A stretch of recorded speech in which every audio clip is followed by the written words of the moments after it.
Hello students, today we will discuss difference between delegation and decentralization and it is the last topic of our organizing chapter. ठीक है, इसके बाद we discuss case studies in live classes but video का तो ये हमारा last lecture है. ठीक है, तो फर्स्ट ऑफ ऑल कहते हैं डेलीगेशन डिसेंट्रलाइजेशन. हम डेलीगेशन एंड डिसेंट्रलाइजेशन के बारे में हम ऑलरेडी डिस्कस कर चुके हैं.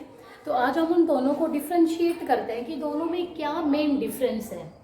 ये बेस ऑफ डिफरेंस गिवन है कि किस बिहाफ पे हम डिफरेंस कर रहे हैं, ये डेलीगेशन एंड ये डिसेंट्रलाइजेशन. सबसे पहले आता है स्कोप. ठीक है, और या इसको पार्टीज इन्वॉल्व भी कहते हैं. कहते हैं डेलीगेशन का स्कोप नैरो होता है. या पार्टी इन्वॉल्व के बिहाफ पे करेंगे तो इसमें 2 पार्टी इन्वॉल्व होती है या 2 लेवल्स इन्वॉल्व होते हैं. ठीक है, और जो डिसेंट्रलाइजेशन होता है उसमें मैनी लेवल्स क्या होते हैं, इन्वॉल्व होते हैं. इसलिए मैंने कल आपको बताया था कि 2 लेवल्स के बीच में डेलीगेशन होता है एंड तीनों लेवल्स के बीच में डिसेंट्रलाइजेशन होता है. अगर आपकी पावर टॉप से होते होते लोअर तक ट्रांसफर हो जाती है देन वो ऑटोमेटिक क्या बन जाता है, decentralization. Next difference will be significant status. Significant status का मतलब होता है कि भाई कितना इंपॉर्टेंट है.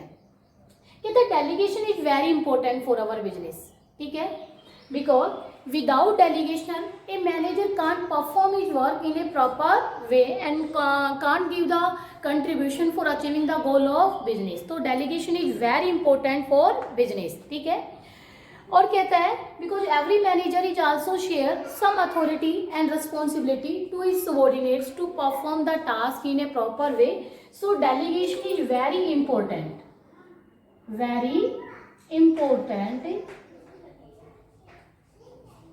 Of our business.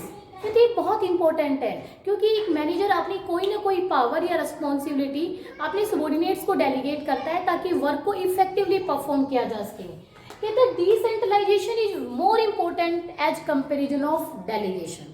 डिसेंट्रलाइजेशन भी इम्पोर्टेंट है लेकिन इसकी कंपेरिजन में मोर इम्पोर्टेंट है, इससे ज्यादा इम्पोर्टेंट है. क्यों ज्यादा इम्पोर्टेंट है, क्यों? क्योंकि ये वन टाइम डिसीजन होता है टॉप लेवल का टू अडॉप्ट द डिसेंट्रलाइजेशन और not. If the top level is also want to adopt the decentralization in our organization then they can adopt immediately. If they want to change his decision then it not possible in our organisation.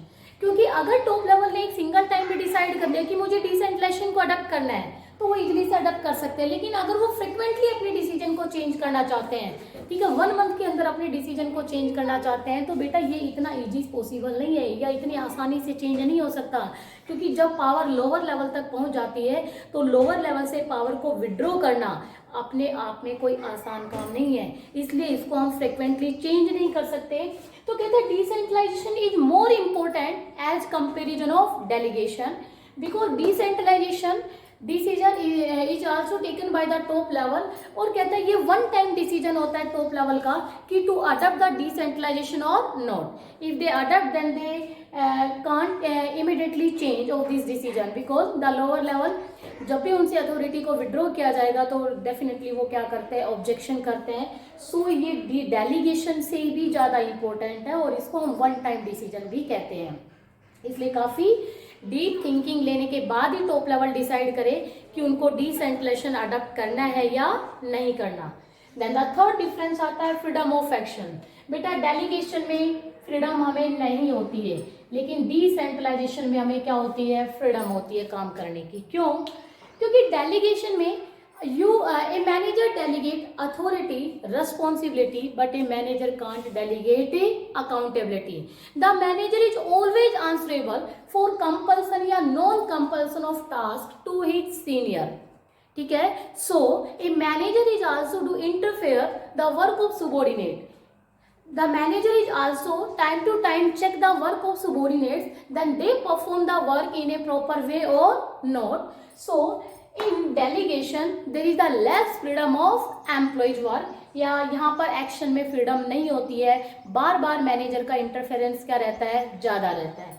But in decentralization we delegate authority responsibility and accountability.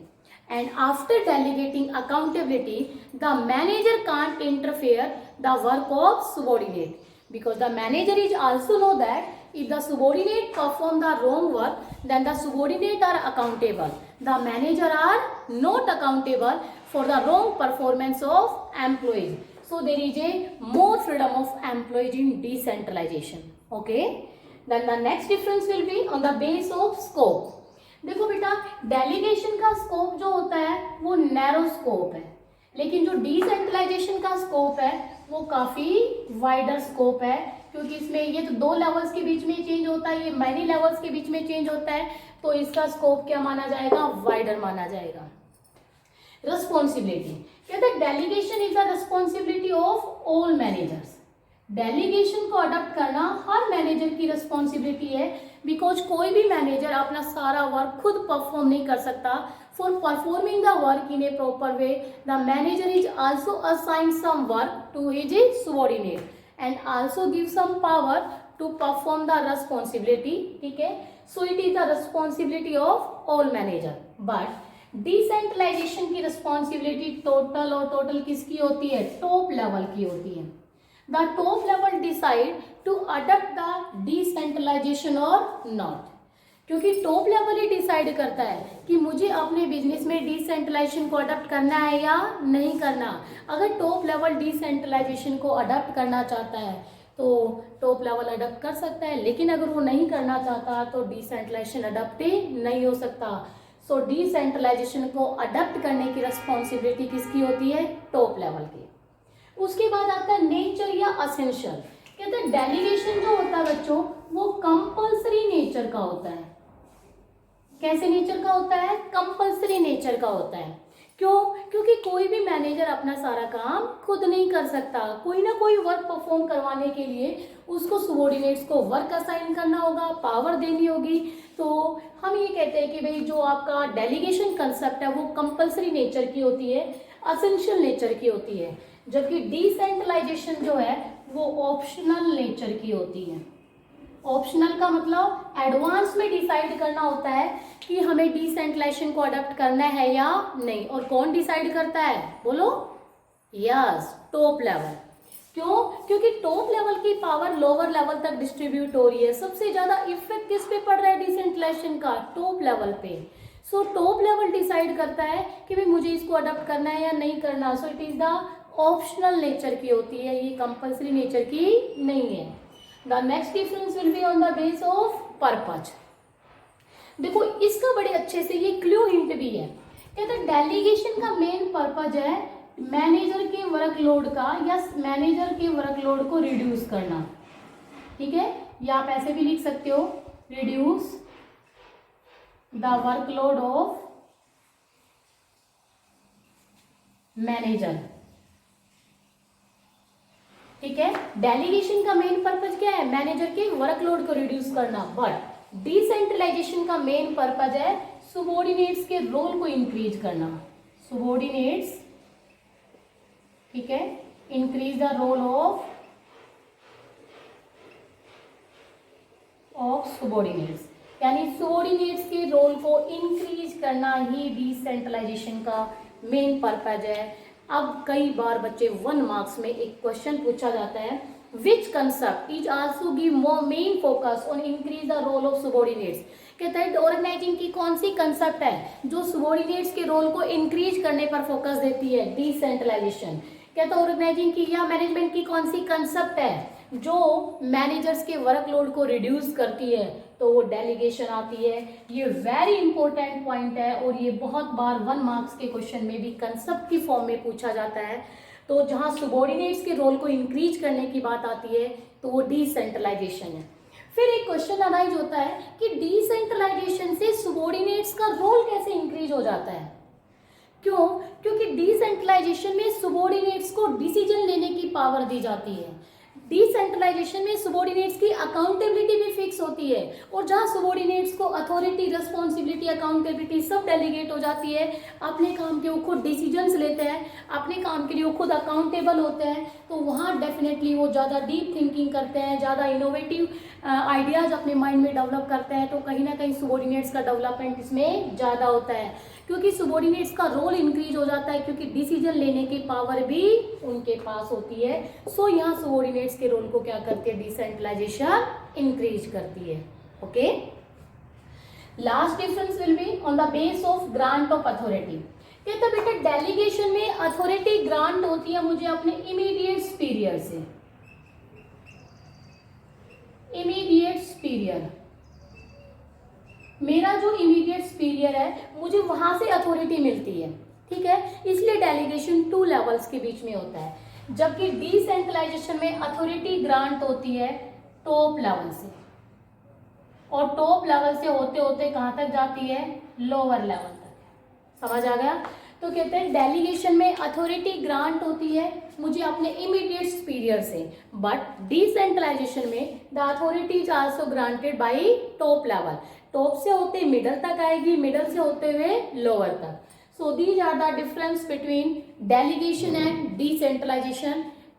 काफी बार अगर simple questions आते हैं then आपसे पूछा जाता है, अगर आप लोगों को डेलीगेशन या डिसेंट्रलाइजेशन का कंसेप्ट क्लियर है तो हर बच्चा इसका डिफरेंस भी इजीली से कर सकता है, लेकिन फिर भी मैंने वीडियो के थ्रू आप लोगों को डिफरेंस बता दिया है कि कैसे कैसे डिफरेंस, जिसमें purpose, significance of status, scope, ये 3 पॉइंट ऐसे हैं जो कंफ्यूज करते हैं। अगर स्कोप आता है तो आप जनरली बच्चा लिखेगा नैरो स्कोप, और ठीक है, तो यहाँ स्कोप वाला पॉइंट लिखना ही नहीं है, यहाँ पार्टीज इन्वॉल्व वाला लिखोगे, क्योंकि स्कोप में तो फिर ये आ जाता है नैरो या वाइडर, तो यहाँ लिख देना पार्ट इन्वॉल्व, या 2 लेवल इन्वॉल्व होते हैं, many levels.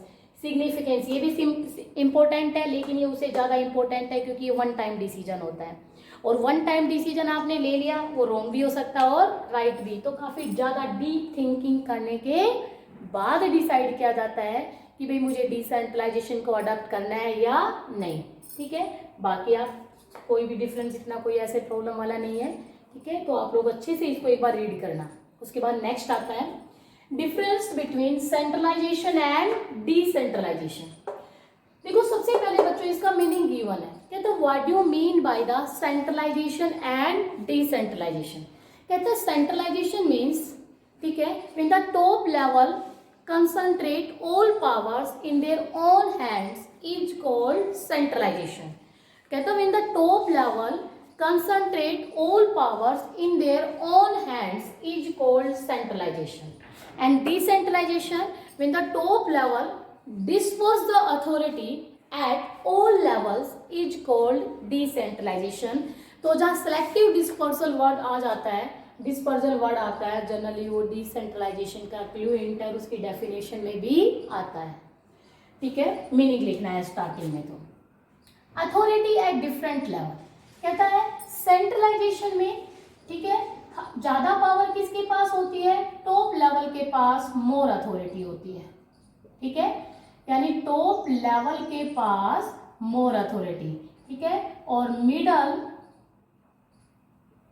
And lower level के पास लेस अथॉरिटी होती है। ओके, सेंट्रलाइजेशन में टॉप लेवल है more authority, middle and lower level है less authority, but in decentralisation authority are divided at in all levels, यानी authority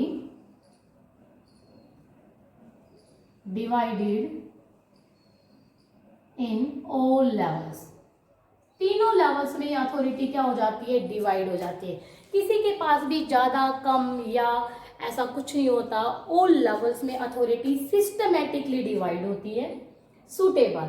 कहता सेंट्रलाइजेशन जनरली एक small organisation के लिए सूटेबल होता है, लेकिन डिसेंट्रलाइजेशन जनरली एक लार्ज ऑर्गेनाइजेशन के लिए सूटेबल है। ऐसा क्यों? क्योंकि अगर मेरे बिजनेस का साइज स्मॉल है तो ऑब्वियस बात है आप सारी पावर अपने पास रख सकते हो, आप सारे डिसीजन खुद ले सकते हो, लेकिन जैसे जैसे बिजनेस का साइज इंक्रीज होगा तो बेटा एक पर्सन के लिए पॉसिबल नहीं है कि वो सारे डिसीजंस खुद ले, हर जगह पर वो खुद अवेलेबल हो, उसके रियल सिचुएशन से वो कनेक्टेड हो सके, ठीक है, ऐसा पॉसिबल नहीं है। तो उस केस में जैसे जैसे ऑर्गेनाइजेशन या बिजनेस का साइज इंक्रीज होगा तो सेंट्रलाइजेशन की वजह से कहीं ना कहीं हमें लॉस फेस करना पड़ता है। तो उस केस में मुझे किसको अडॉप्ट करना होगा? डिसेंट्रलाइजेशन। ओके, इसलिए लार्ज ऑर्गेनाइजेशन में डिसेंट्रलाइजेशन अडॉप्ट किया जाता है। फ्रीडम ऑफ एक्शन कहता है जो सेंट्रलाइजेशन होता है उसमें कहता है फ्रीडम आपको नहीं होती है, क्योंकि सारी की सारी पावर किसके पास होती है? टॉप के पास होती है। तो लोअर और मिडिल लेवल को कोई फ्रीडम नहीं होती है। लेकिन डिसेंट्रलाइजेशन में क्या होती है? फ्रीडम होती है, क्योंकि सभी लेवल्स के पास क्या होती है? पावर होती है।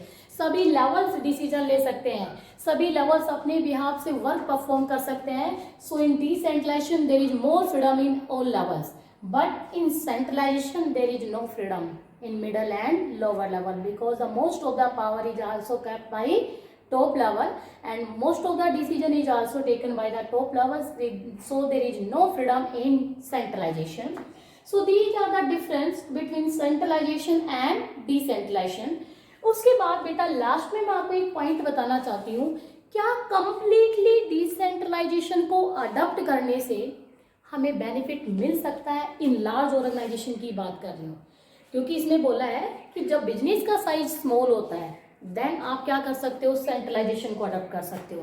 लेकिन जैसे जैसे बिजनेस का साइज इंक्रीज होगा तो उस केस में आप सेंट्रलाइजेशन की बजाय आपको क्या अडॉप्ट करना होगा? डिसेंट्रलाइजेशन। तो क्या लार्ज ऑर्गेनाइजेशन में हम कंप्लीटली डिसेंट्रलाइजेशन को अडॉप्ट कर सकते हैं? कर तो सकते हो, लेकिन वो एक प्रॉफिटेबल सिचुएशन नहीं है, वो आपका एक बेटर डिसीजन नहीं माना जाता। आपको, ठीक है, एक बैलेंस डिसेंट्रलाइजेशन अडॉप्ट करना चाहिए। आपको अपने ऑर्गेनाइजेशन में बैलेंस डिसेंट्रलाइजेशन अडॉप्ट करना चाहिए। बैलेंस डिसेंट्रलाइजेशन का मतलब होता है कि important power should be kept bye the top level in their on hands and less important power should be delegate to subordinates. It means middle and lower level तक delegate करनी चाहिए। क्यों?